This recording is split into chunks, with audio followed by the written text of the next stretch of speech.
شادی کی رات مجھ پر قیامت ٹوٹ پڑی تھی۔ میں سوچ بھی نہیں سکتا تھا کہ میرے اور میری دلہن کے ساتھ کیا ہونے والا ہے۔ میرا نکاح ہو چکا تھا اور میں سٹیج پر اپنی دلہن کے ساتھ بیٹھا ہوا تھا۔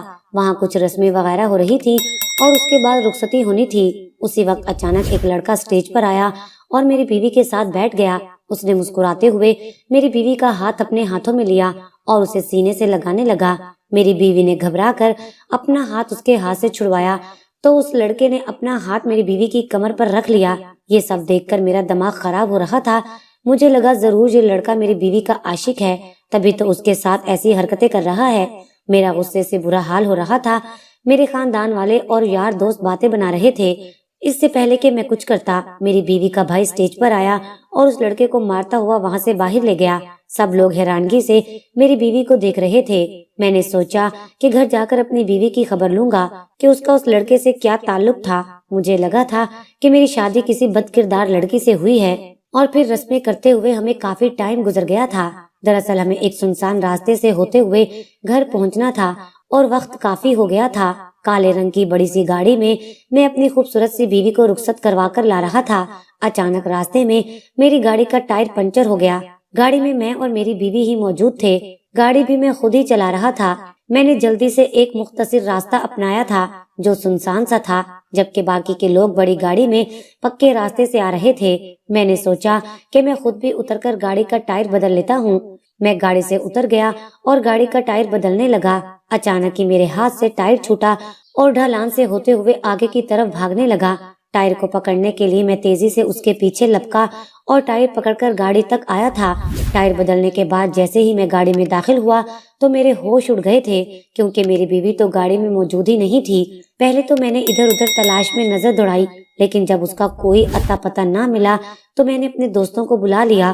تھوڑی ہی دیر میں یہ بات ساری ہی باراتیوں میں پھیل گئی کہ حارث کی دلہن کہیں چلی گئی ہے۔ سب نے مل کر یہاں وہاں ہر جگہ تلاش کیا، لیکن میری بیوی نازیہ کو نہیں ملنا تھا اور نہ وہ ملی تھی۔ سب لوگ اس لڑکے پر الزام لگا رہے تھے جس نے میری بیوی کے ساتھ غلط حرکتیں کی تھی۔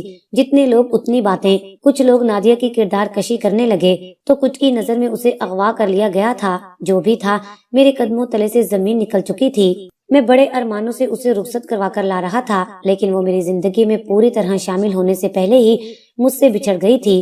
میں نے اور میرے دوستوں نے الگ الگ راستوں پر جا کر اس علاقے میں نازیہ کی تلاش کی تھی، لیکن سبھی نامراد لوٹ آئے تھے۔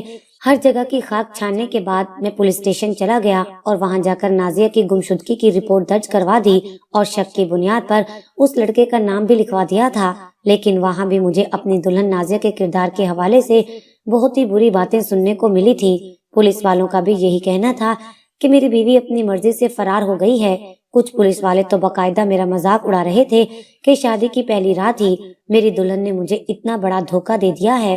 میں نے جیسے تیسے رپورٹ درج کروائی اور تھکا ہارا گھر واپس آ گیا۔ سب کی نظروں میں میرا مذاق بن چکا تھا۔ نازیہ کے گھر والوں کو بھی اطلاع پہنچ گئی تھی۔ ان لوگوں نے بھی ہمارے گھر آ کر حد سے زیادہ ہنگامہ ڈال دیا تھا۔ ان کی نظر میں تو میں ہی گنہگار تھا جو ان کی بیٹی کا کچھ لمحے بھی خیال نہیں رکھ پایا تھا۔ وہ ہمارے گھر آ کر خوب جھگڑا کھڑا کر کے گئے تھے، جبکہ میں یہی کہتا رہا کہ یہ سب اسی لڑکے نے کیا ہوگا۔ اسی بات پر ہم لوگوں میں کافی جھگڑا ہو گیا تھا۔ میری اماں نے بڑی مشکل سے معاملہ نپٹایا تھا۔ نازیہ کی ماں تو صدمے سے ہسپتال کے بستر پر پہنچ گئی تھی۔ نازیہ ان کی بڑی اور لاڈلی بیٹی تھی جسے انہوں نے میرے ساتھ پورے دھوم دھام سے رخصت کیا تھا۔ انہیں کیا خبر تھی کہ یہ خوشیاں بس کچھ ہی لمحوں کی مہمان ثابت ہوں گی۔ میں بھی کہاں اتنے بڑے صدمے کو جھیل پایا تھا۔ واپس آتے ہی میں اپنے کمرے میں بند ہو گیا۔ میں نے اپنی ماں بہنوں سے بھی کوئی بات نہ کی۔ کمرے میں بستر کے ارد گرد لگے تازہ گلابوں کی لڑیوں سے میں نے ایک ایک پھول نوچ ڈالا تھا۔ میرے سارے ارمان خاک میں مل گئے تھے۔ میری عزت کی دھجیاں بکھر گئی تھی اور سب سے بڑھ کر کہ میری محبت مجھ سے چھن گئی تھی۔ ساری رات میں نے جا کر گزار دی تھی۔ لوگوں کی عجیب عجیب نظریں اور چپتے ہوئے سوالات کا سامنا کرنے کی ہمت مجھ میں نہیں تھی۔ نہ جانے نازیہ کو زمین کھا گئی تھی یا آسمان نکل گیا تھا۔ نازیہ کے ساتھ گزارا ہوا ایک ایک پل مجھے یاد آ رہا تھا۔ ہم دونوں کئی مہینوں سے محبت کے بندھن میں جڑے ہوئے تھے اور ہمارے دل ایک دوسرے کے لیے دھڑکتے تھے۔ پھر ایسا کیسے ممکن تھا کہ وہ خود ہی مجھے چھوڑ کر جاتی؟ مجھے یقین تھا کہ اس کے ساتھ کچھ نہ کچھ غلط ضرور ہوا ہے۔ مجھے پولیس پر بھی کچھ خاص بھروسہ نہیں تھا۔ میں بہت اچھی طرح جانتا تھا کہ ہماری پولیس کی کارکردگی کیسی ہے۔ مجھے اپنے دم پر ہی نازیہ کو ڈھونڈنا تھا، لیکن بات تو یہی تھی کہ میں اسے کہاں ڈھونڈتا۔ صبح جب میں اپنے کمرے سے نکلا تو میری ماں نے مجھے دیکھتے ہی آواز دے کر بلایا۔ میں جانتا تھا کہ وہ کیا کچھ کہیں گی، بالکل ایسا ہی ہوا۔ اماں نے غصے میں مجھے خوب باتیں سنائی اور کہنے لگی، میں نے تجھے پہلے ہی منع کیا تھا کہ اس راہ چلتی لڑکی سے شادی نہ کر، نہ جان نہ پہچان، نہ ذات نہ برادری، ایسے تھوڑے رشتے ہوا کرتے ہیں۔ یہ کیا فیس بک پر دوستی ہوئی اور تو نے اس کے ساتھ زندگی گزارنے کا ہی فیصلہ کر لیا؟ میں نے تجھے بہت دفعہ سمجھایا تھا کہ اپنے خاندان کی کسی لڑکی سے شادی کر لے، لیکن تیرے سر پر تو محبت کا بھوت سوار تھا۔ اب دیکھ لے کیسے تیرے منہ پر کالک مل کر نازیہ کہیں غائب ہو گئی ہے۔ اماں کی طنزیہ باتیں سن کر میرے تن بدن میں آگ لگ گئی تھی۔ انہیں ہرگز بھی یہ احساس نہیں تھا کہ میں کس تکلیف سے گزر رہا ہوں۔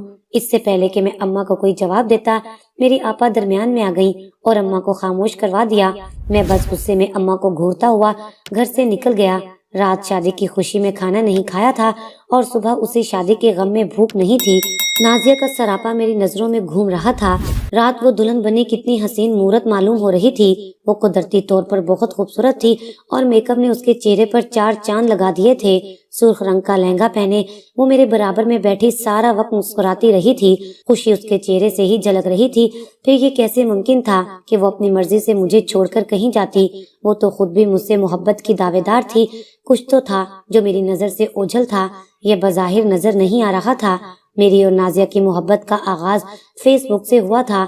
ایک گروپ میں ہم دونوں کی پہلی دفعہ بات چیت ہوئی اور پھر یہ سلسلہ میسج پر چل نکلا تھا۔ کچھ ہی دنوں میں بے تکلفی اتنی بڑھی، واٹس ایپ کا نمبر دے دیا۔ اس نے بھی بغیر کسی ہچکچاہٹ کے مجھ سے رابطہ شروع کر دیا تھا اور وہ بہت ہی پڑھی لکھی لڑکی تھی۔ اس سے بات کرتے کرتے گھنٹوں گزر جاتے تھے اور مجھے پتہ ہی نہیں چلتا تھا۔ دھیرے دھیرے ہم دونوں ایک دوسرے کے نزدیک آ گئے تھے۔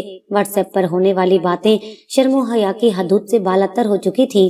دونوں جذبات کی روح میں اس قدر بہہ جاتے کہ یہ احساس تک نہ ہوتا کہ ہم اپنی تمام حدود پار کر چکے ہیں۔ نازیہ نے مجھے اپنی کئی تصاویر بھیج رکھی تھی، لیکن اب میں اسے باقاعدہ ویڈیو کال پر بات کرنے کے لیے تڑپ رہا تھا۔ کچھ منتیں کرنے کے بعد وہ مان گئی اور پھر ہر رات ہی ہم دونوں ویڈیو کال پر ایک دوسرے کے ساتھ ہوتے تھے اور محبت کے نام پر ایک دوسرے کی خواہشات کی تکمیل کرتے۔ میں نے ہی رشتے کو آگے بڑھانے کی بات کی تو پہلے تو نازیہ نے کچھ وقت کی مہلت مانگی، لیکن جب میں نے بہت زیادہ اصرار کیا تو وہ مان گئی۔ میں نے اپنی اماں سے نازیہ کے حوالے سے بات کی تو اماں جلتے توے پر جا بیٹھی، کہنے لگیں کہ فیس بک کی محبت بھی بھلا کوئی محبت ہوتی ہے جس کی خاطر تو اسے گھر کی عزت بنانے پر تل گیا ہے؟ ایسی لڑکیاں کبھی کسی ایک مرد کی ہو کر نہیں رہ سکتی۔ اماں کی بات سن کر مجھے بھی آگ لگ گئی تھی۔ میں نازیہ کے بارے میں ایسی کوئی بات برداشت نہیں کر سکتا تھا۔ میں نے اماں سے صاف صاف کہہ دیا کہ اگر آپ میری شادی اس سے نہیں کروائیں گی تو میں زندگی بھر شادی نہیں کروں گا۔ کچھ دن میری اور اماں کی بات چیت بند رہی اور اس کے بعد آپا کے سمجھانے پر اماں نے بہت مشکل سے نازیہ کے ساتھ میرا رشتہ طے کر دیا۔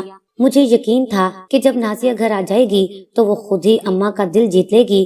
میں تو اس کے لفظوں کے سحر میں ہی کھو سا جاتا تھا۔ میں نے بہت دھوم دھام سے شادی کی تیاریاں کی تھی۔ نازیہ بھی ہماری شادی کو لے کر بہت زیادہ خوش تھی، لیکن نہ جانے ہمارے رشتے کو کس کی نظر کھا گئی تھی۔ نازیہ تو آنکھوں کے سامنے سے ایسے غائب ہو گئی تھی جیسے وہ کبھی میری زندگی کا حصہ ہی نہ رہی ہو۔ گھر سے نکل کر کچھ دیر میں یوں ہی سڑک پر چکر کاٹتا رہا۔ مجھے کچھ بھی سمجھ نہیں آ رہا تھا کہ مجھے آگے کیا کرنا چاہیے۔ میں کسی طرح بھی دنیا والوں اور اماں کے لفظوں سے اتفاق نہیں کر سکتا تھا۔ میں جانتا تھا کہ نازیہ میرے ساتھ دھوکہ نہیں کر سکتی۔ میں نے اپنے جگری دوست شایان کو فون کیا اور اسے کہا کہ وہ میرے ساتھ مل کر نازیہ کو ڈھونڈنے کی کوشش کرے۔ میں اپنی عزت کو ایسے ہی نہیں چھوڑ سکتا تھا۔ نازیہ میری محبت ہی نہیں بلکہ اب میری بیوی بھی بن چکی تھی۔ اس کا ملنا میرے لیے بہت ضروری تھا۔ میرے ایک فون پر ہی شایان گاڑی لے کر چلا آیا اور میرے ساتھ مل کر سارے شہر کی خاک چھاننے لگا۔ شایان کہہ رہا تھا کہ اگر نازیہ کو اغوا کیا گیا ہے تو اغوا کرنے والے ضرور تاوان کا مطالبہ کرنے کے لیے فون کریں گے، لیکن اب تک مجھے ایسا کوئی فون موصول نہیں ہوا تھا۔ میں نازیہ کی اماں کو دیکھنے ہسپتال میں گیا، لیکن وہ تو میری شکل دیکھنے کے بھی روادار نہیں تھی۔ ان کی نظر میں تو میں ہی ان کا مجرم تھا۔ میں نے انہیں بہت سمجھانا چاہا کہ میں بھی بہت پریشان ہوں، لیکن وہ ایک ماں تھی جن کی بیٹی شادی کی پہلی رات ہی غائب ہو چکی تھی، منتفر نہ ہوتی۔